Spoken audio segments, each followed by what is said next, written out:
Hello, friends, and welcome back to the Soul Whispers podcast. I'm your host, Jen Sui, and if you're new here, welcome. I'm a conscious certified life coach and soul whisperer on a mission to awaken people to the power, beauty, and depths of their souls.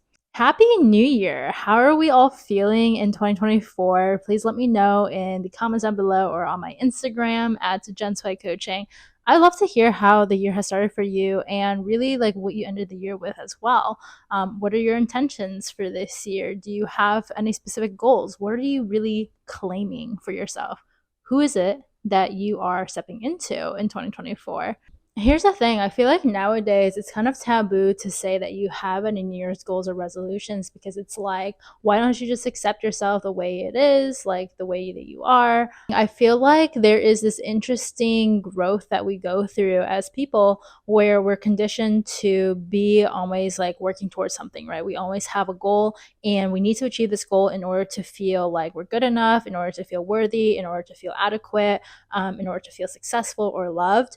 And then as you continue growing, as you continue moving on your spiritual journey, or you start to kind of awaken to the fact that those desires are conditioned and it's not necessarily something that you want. I think it can be really easy to swing to the opposite side of the spectrum and just be like, goal setting is BS, like you don't need it. You should really just learn to accept yourself and just be as is.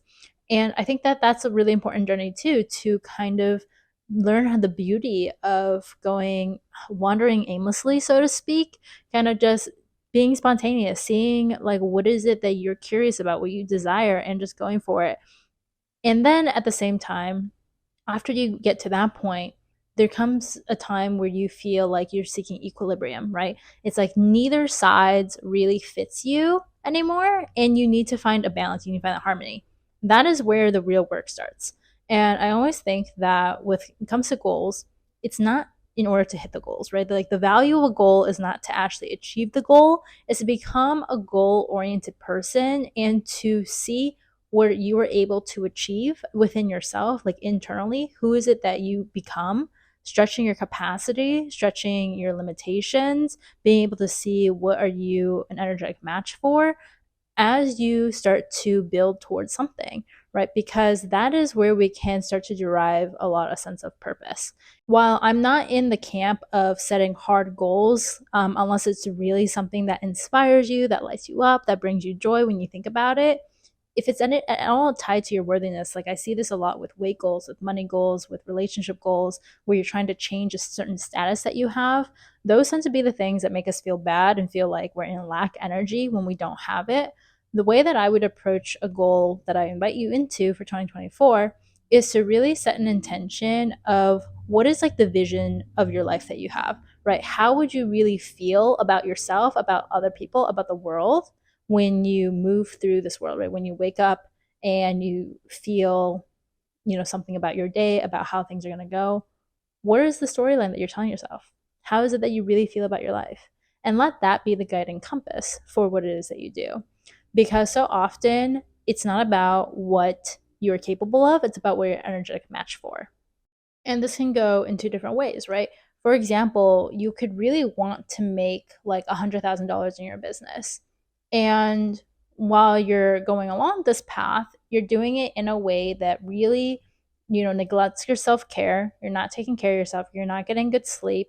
You don't really have good boundaries with people. You're always thinking, what's going wrong? Why am I not there yet?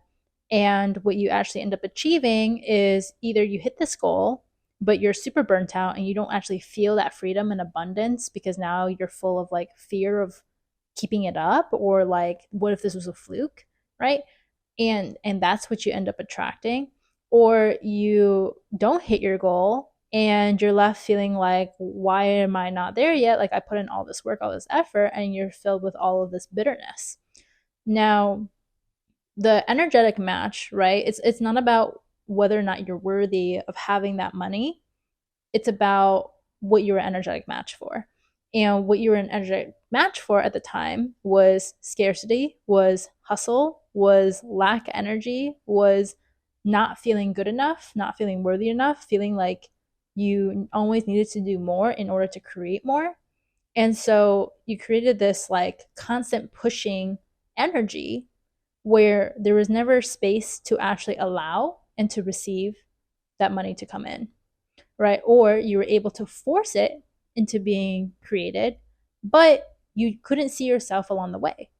And the opposite is true too, where you could be like, I just want to create one client in my business this year, right? And what could happen is that you actually attract in 10, right? This like flow just keeps happening. And typically with this way of being, the reason why that was able to come in is because you are fully owning who it is that you are. You're focused on like just helping this one person, speaking to this one person. And in doing so, the universe was like, oh, actually, there's a lot of people who are at that vibration, who are going through those similar problems, who also could use your help.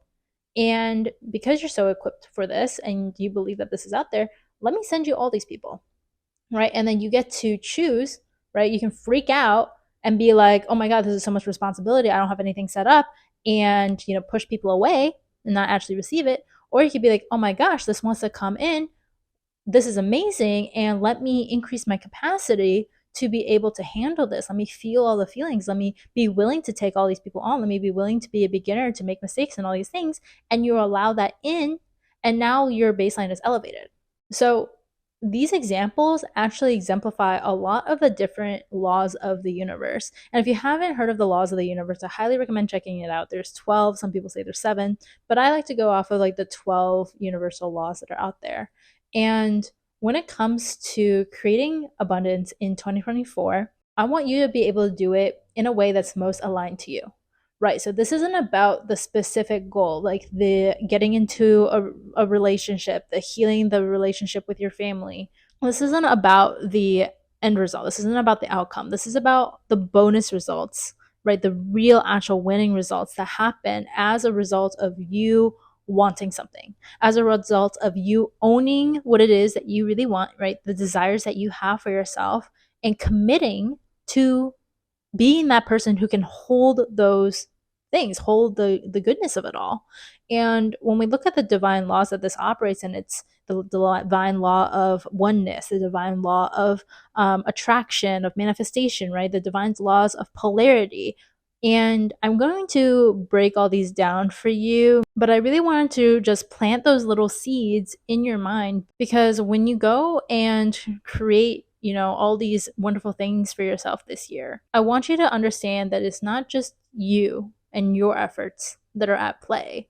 It's your efforts in alignment with the way that the universe works, with the way that energy moves, with the way that you move through the world. And that's what it really means to co-create with the universe, to collaborate with other people, to allow the spirit of your desires to work through you, to allow money to work through you, because that's all just energy. Like nothing can happen in a vacuum. Nothing can survive in a vacuum. We are all tied to one another. We are all energetically tied to one another. We cannot, just be completely isolated and be okay. We need to either live off the land, right? Or we need to work with other people. We need to go to stores. Like we're all connected in some way, right? That's the divine law of oneness. And within that, you're also able to create anything that it is that you want, but you still have to choose. And that's the paradox that's really funny here, is that when you're in this abundance energy, you still have to choose. Like if you go to a grocery store and you have the freedom to buy whatever it is that you want to buy, you still are going to have to choose something to buy. You can't just buy the entire store, right? You don't just buy one of everything, and you can't buy like 10 of everything. I mean, maybe you could, but is that what you really want, right? There's still this responsibility for yourself to choose what it is that you want and then commit to it and create it. When it comes to bringing in what it is that you want, this is the law of attraction, right? That you attract what you are an energetic match for. And I already shared with you some examples of what that could look like in your business, right? Same thing applies in a relationship. Like you could really want a super incredible partner, but because you have all these insecurities, all these shadows that you haven't healed, you lack some self-awareness on why it is it that you really want what you want. You're still operating in society's definition of a successful relationship. You think you want marriage, but you haven't really thought about what that is for you yet. Like because of all that like gunk that hasn't been really cleared out and claimed for yourself in your power, in your true self, you attract in people who are not matches for you. You attract less than what you actually want and less than what you actually deserve, and you end up settling for those things, right? Or even worse, you end up getting really hurt, and these shadows keep coming up, but they never get healed because you don't allow it to be healed. And you can get stuck in this trap of thinking that what you want is just not available to you, right? That you just attract bad luck, that you just attract bad people, that this is about you. But it's not about you. It's not about how worthy you are of unconditional love. It's not about whether or not it's available to you. It's about what you think about you. And what you think about you is not you. Let that really settle with you. What you think about you is not you. And this is where it's really worth getting settled in understanding what are your truths that you're operating in, shedding light on what is it that you think you believe, like what are some intellectual truths that you have versus what is the truest truth that you have. And when I say intellectual truth, this is stuff like I'm beautiful, I'm worthy, I'm successful. All these like cute little affirmations that we see that people post that we all want to integrate and just really believe that is true, that the love that we want, that's healthy, that's genuine, that is long lasting and sustainable, is not just available to us, but we can have it and we can maintain it. Check in with yourself of how true that feels to you, because that vibration of truth is going to be the thing that really allows it to manifest, to attract. When we look at attraction, it's about like, what is matching, right? It is, I'm seeing this image of like in school kind of circling the thing that like is the odd one out, or circling the ones that like match and then the one that like doesn't, right? It's like that with the world, with what it is that you bring in. And when we look at what is an intellectual truth versus what is the truth, a truth that you feel like you don't even need a bad eye in, it's just totally neutral, like the sky is blue, right? Like you wouldn't argue with yourself with that. You wouldn't spend your time questioning, is this sky really blue though? Like you're not really going to be thinking all that much about it because it's just neutral. It's just fact. It's just part of the way that the world works. It's just part of your paradigm, right? You don't have to think about it. If something like, unconditional love exists, and you can attract a healthy partner, you can be successful, you can make $1 million in your business and be financially free, and it doesn't have to be hard, it can actually be simple. If those things rang as true to you as the sky is blue, if that was just so fact, so part of who it is that you are, right? All of these positive self-talk and like positive self-concept, if that was truly how you felt about yourself, right? You would walk in this world completely differently. You would make decisions completely differently. You would have conversations and relationships with people so differently than how you are probably right now. And that is the work, right? That is the work of being an energetic match for what it is that you want. That is the work to attract in what it is that you think you want, right? Versus actually, and like allowing it to come in, but also letting it stay, right? That is both the attraction piece, but the maintaining piece is about the vibration. It's about you being able to not freak out, right? When it comes in, when you get that check, when that partner who's like feels like it's just you can't even believe that they exist, when you feel like really healthy and you no longer have these diagnoses of like these chronic illnesses that you had or the depression, right? When you actually hear those words, you believe it because it is you, because you've made it such a normal part of your life now, right?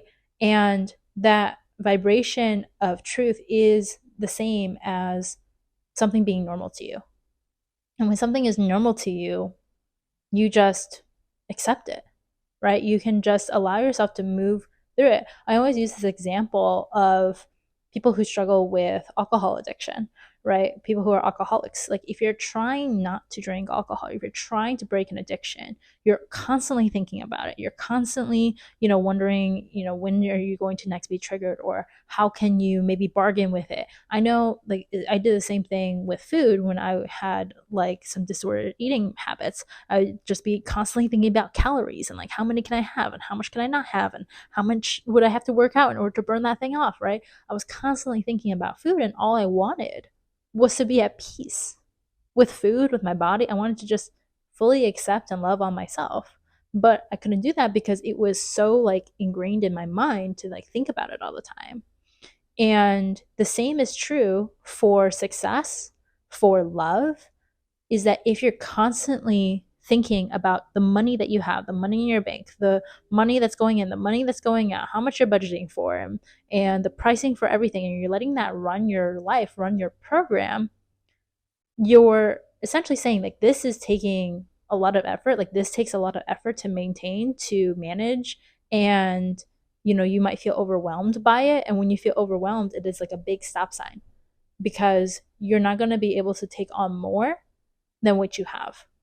And so the universe is like, oh, okay, you're overwhelmed by this, let me not give it to you.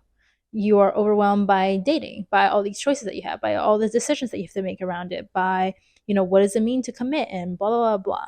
So it's like, okay, that's not what you want, you can't handle it right now, we're not going to give it to you.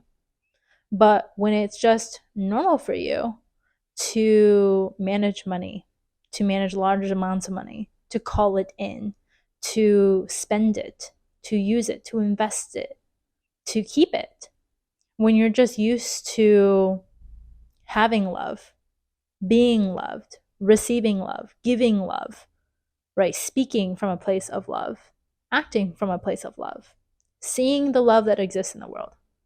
When that is your normal, that is your baseline, you're going to attract it in. And this brings up a wonderful piece that one of my coaches has brought up. And she said, you can't spot manifest. Right? When you are aligned with abundance, with joy, with peace, with success, that is just going to call in all of the abundance in all of your life. And this really reminded me of being a personal trainer in the past, where I would tell clients, like, you can't spot reduce fat. Yeah, you can spot tone. Like, you can spot tone your arms by strength training, by really working on them. Like, they'll tone up in your arms. But when it comes to fat, you're going to lose fat everywhere. And you can't really decide where. That's just determined by your genetic makeup, right? And kind of similar to where, you can't spot manifest, that's going to be determined by your energetic blueprint. And something like human design, which I've talked about a little bit on my Instagram. If you haven't looked into human design, I highly recommend it. That's going to show you your energetic blueprint, right? That's going to show you what you're designed for. And when you start to receive abundance, you're going to see that come through in the way that you're designed, right? Whether you're a people person and abundance comes through in friendships and new opportunities and lovers, whether you are, really ambitious and success comes in through money and career opportunities and, ideas, or maybe you're, really designed to be at peace, and then you are just like receiving all the spaciousness to be able to just be yourself and to be happy and to explore the world and like, find all the little serendipities in the world. That's how things come through. That's how they all flow through. And you just get to receive it all because you are a match for it. So I really want to kind of bring all of this together now, because I know I just threw a lot of concepts at you. And let me ground it a little bit, right? So when we look at what are you wanting to create in 2024 and really committing to that energy, okay, the first piece of this is owning what it is that you want. And it feels like such a no-brainer to me to say this, but even for myself, right? Like, I see where there's the energy of wanting, and then there's the energy of owning that desire. And here's the difference. When you have the desire for something, it is within you. You have it, right? It's part of your light. And when you own it, it's like that path is opened up to you. When you want something, you're basically saying, I don't have it. I want it. It is outside of me. I cannot have it. I'm working towards it, right? But I do not have it yet. And that's where you get into the trying energy, where you're trying to create the success. You're trying to create the love. You're trying to create the clarity. You're trying to create the productivity. But if you hone in on the desire is yours because it is part of you. It's part of your design. It's part of your soul's calling, right? To have all these things, to create all these things. And When you have the desire, you let that desire work through you.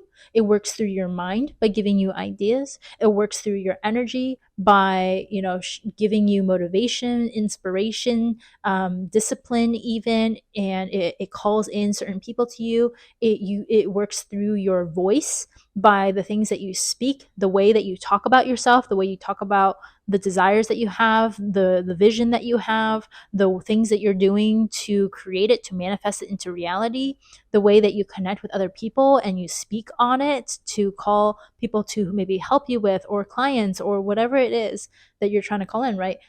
That desire works through you because you have it. And when you can see that, like, having the desire and having the thing go hand in hand, right? Like the actual manifestation in it, they're not too different. That's what allows you to actually put weight onto what it is that you desire until it is physically manifested into this reality. That's what it means to stay in alignment. That's what it means to, like, hold the vibration. That's what it means to, elevate your frequency, and all these like spiritual terms that, you see being thrown around that I use all the time too. What it means is that you own it. You have it now. You having it in the physical reality and you having it internally, like, there's no difference there, right? You're not working towards something. You're not trying to create something. It is just like, it is already here. It's just the lag time between it just kind of existing in your mind's eye, in the ether, right, on a vision board, to actually physically being something that you can hold, experience, like touch, feel, whatever. And the biggest block to not owning your desire is the fear of failure and the fear of disappointment. And what the fear of failure really is the fear of disappointment. It's the fear of feeling shame. And these are two wounds that show up in the feminine and the masculine. The masculine wound, right, is the shame piece, that you're just not good enough, that there's something inherently wrong with you, that you couldn't build this thing, that you couldn't create this thing. The feminine wound is the disappointment piece, and that's the piece that's just like, oh, right, it's like the feeling piece that is just like, feels heavy. It feels like, sad. It's uncomfortable to feel. The feminine being the part of you that is like the god, the source energy, the goddess within you, right? The ridiculous ability to create, and this intuitive, like, being that's just like light in itself. Like, when she feels that she cannot create the thing, she's disappointed, right? Because she thought she was this great being, but it didn't manifest. And we have both within us, right? We have both within us, where the masculine, way implied to the feminine, helps actually build and create the thing, and then the feminine is just like, this is what I want, right? This is the desire that I have. Let's create it. This is what I'm a match for. And I actually have a few stories that I can root this in for you with.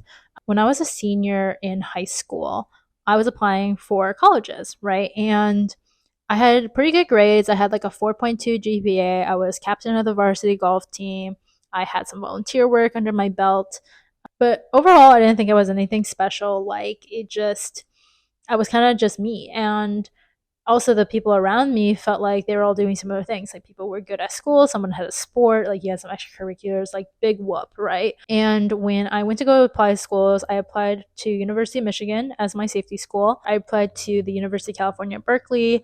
I applied to the University of Southern California, and that was it. Like, that's all I wanted to apply for, right? And the California schools, like, those were the ones I was really excited about. Well, my dad was like, you need to apply to Stanford. I was like, Stanford? What do you mean? Like, I'm not gonna get into Stanford now. Like, it's fine. Like, I'm totally happy and content with the schools that I've applied to. Like, it's all good. I didn't even think about applying to Stanford. Like, I was just like, that's not for me. And it was also a California school, right? I really wanted to just be in California, be in the sunshine, get away from Michigan, get away from, like, all the people that I grew up with. And he was just like, no, like, you never know what's going to happen, just apply. And I ended up applying to it. He was so excited about it. He was like, it's an honor for me to pay, like, the application fee for this. Like, you really got to do this thing. So I was like, okay, Dad. I really didn't put much time into it, didn't put much effort to it. I think I basically copy and pasted my essay right into it. And here's the thing, I didn't get it. Right? I didn't. And all it did for me was just be like, see, like, of course I didn't get in. Like, duh. But I still felt a little disappointed. But why would I be disappointed in something, in like not getting something that I actually truly didn't want? Is because I actually did kind of want it, but I wouldn't let myself own it, right? I didn't let myself own the desire. Like, I didn't even let my brain go to, well, what if I could get in? What if I did want it? Like, what would that mean? Because the more you want something, right? The more, the stronger the desire you have for something. Like, what does that say? Like, the higher you are, like the further you fall, or something like that. It's like, if I really wanted it, if I truly, like, if this was like my number one school, which I know like so many people, like, they have this number one school that they really wanted, they don't get in, they're like crushed by it, and I just didn't want to feel crushed by it. I didn't know at the time. Like, if I had really believed in myself and put in the effort, like, I don't know what would have happened. But to save myself from it, I like didn't even try, so that at least I could tell myself, well, you know, you didn't even really try, so like, it's fine. Like, you didn't even really want it. Like, it doesn't have to hurt. Like, it's fine. But you end up feeling disappointed anyways, right? You end up feeling not good enough anyways.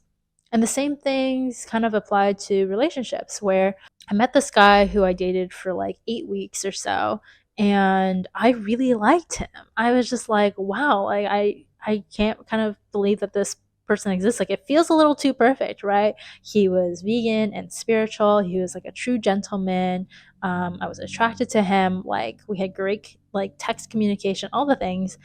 And I was like, man, I like, you know, I want to be in a relationship with this person. But they just weren't ready for a relationship. They had no problem being exclusive. They liked me, but they didn't want a relationship. And I resisted owning that I had this desire with this person specifically for quite a while, and it hurt.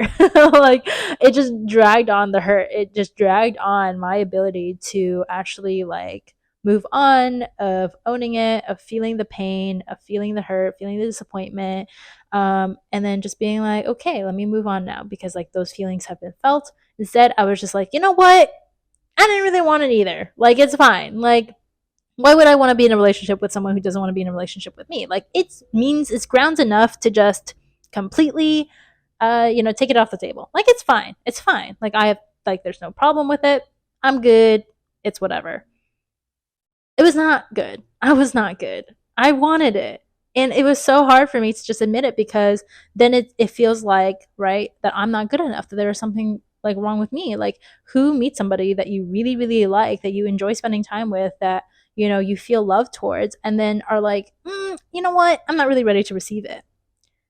But that can happen, right? Just like what I was saying with the law of attraction, and the law of vibration, right? Of what are you an energetic match for? You can call in like the greatest thing, but if you're not ready to receive it, it's gonna fall apart, right? Because it's about your thoughts about you, right? And for me, that's what happened. Like, this person just wasn't ready for it.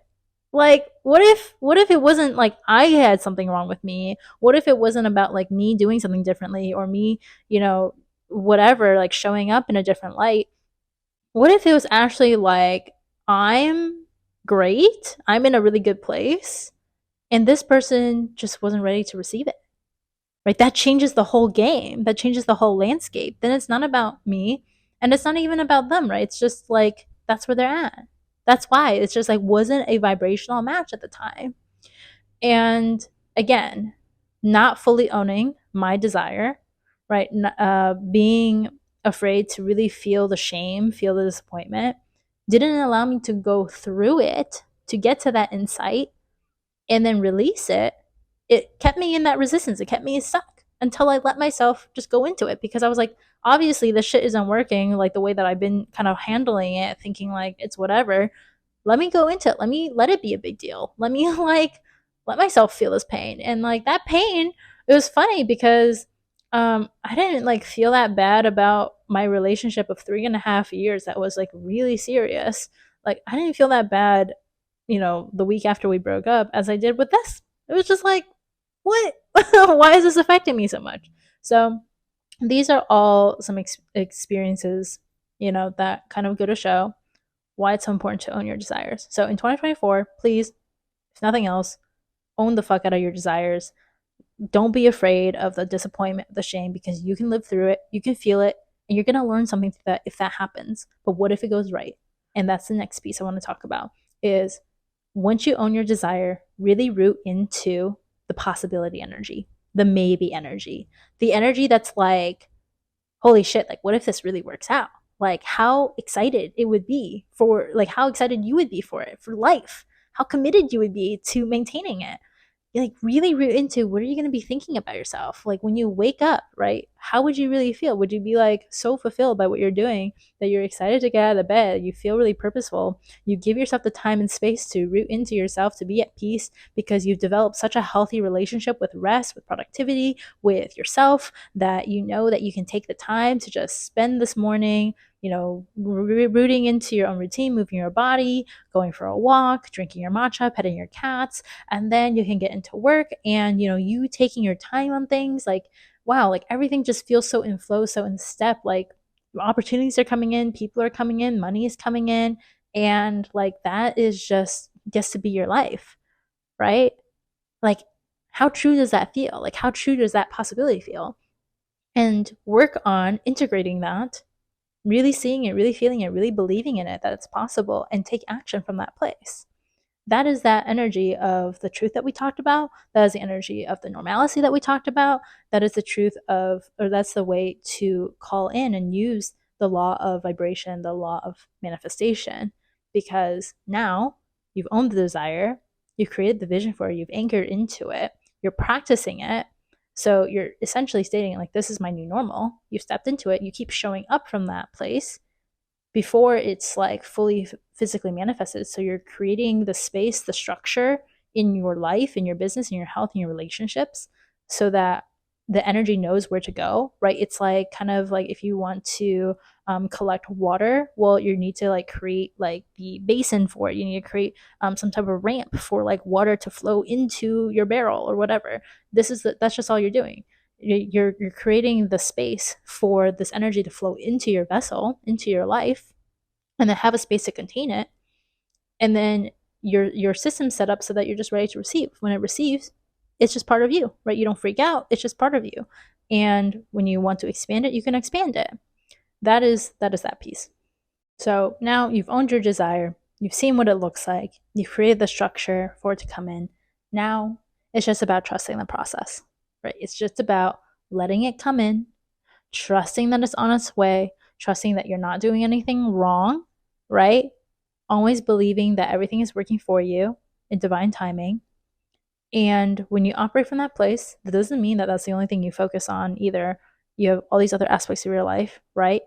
But you got to take the action. You got to change up the energy. You got to actually show up in full belief, not in wishy-washy energy.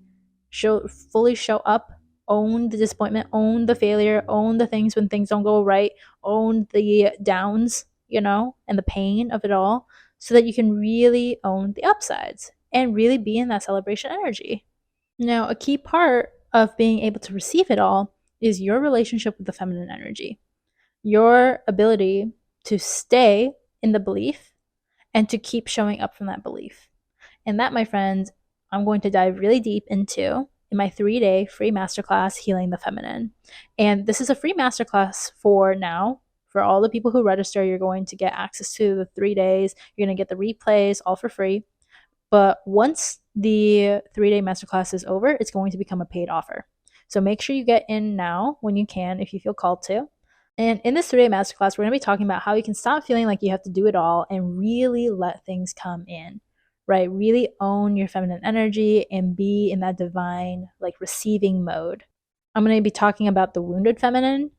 That is kind of that victim mentality that we see play out in ourselves. And again, like if the word feminine doesn't resonate with you, like feminine, masculine energy, that's just how we talk about polarity. But you can feel free to replace it with yin and yang energy. We all have it, no matter what your gender is, no matter what you resonate with for yourself, whatever labels you use for yourself. But we all have this yin yang, feminine, masculine energy, and it's all about how healed we are with it, with each part of it, and how in balance we are with each of them.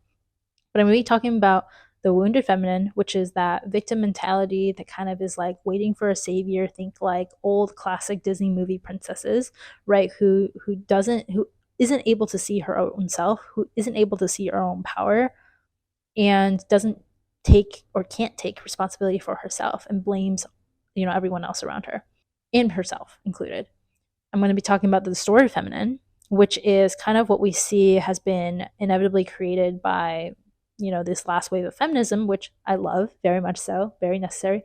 But this kind of like, you can do it all. Women can be just as good as men, and let me prove it to you. Let me be a boss bitch and also be a mom. Let me do it all. Like, I don't need you to pay for me. We're going to go 50-50 and everything. Like, show me that you deserve to be in my life. Like, kind of this, like, energy of closed offness and like prove to me, right, that you're good enough. That competing energy, that is the distorted feminine. The distorted feminine is the one who's going to be competing with other women, comparing herself to other women and trying to outdo them, and also competing with a man, especially in a relationship, and doesn't allow a man to actually do for her and to receive from that place.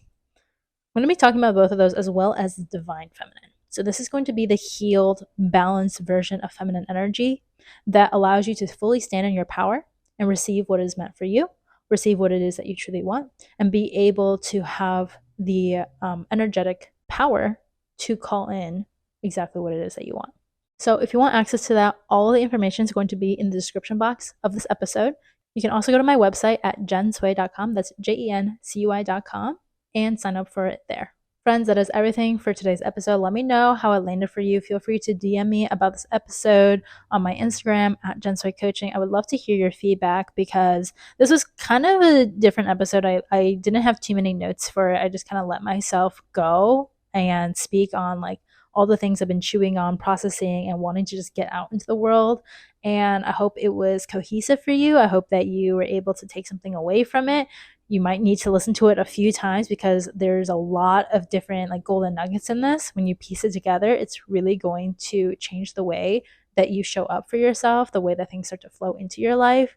So let me know your feedback. And if you love this episode, if you love this podcast, I would really appreciate it if you could leave me a review, whether it's a 5-star review on Spotify or a stellar review on Apple Podcasts.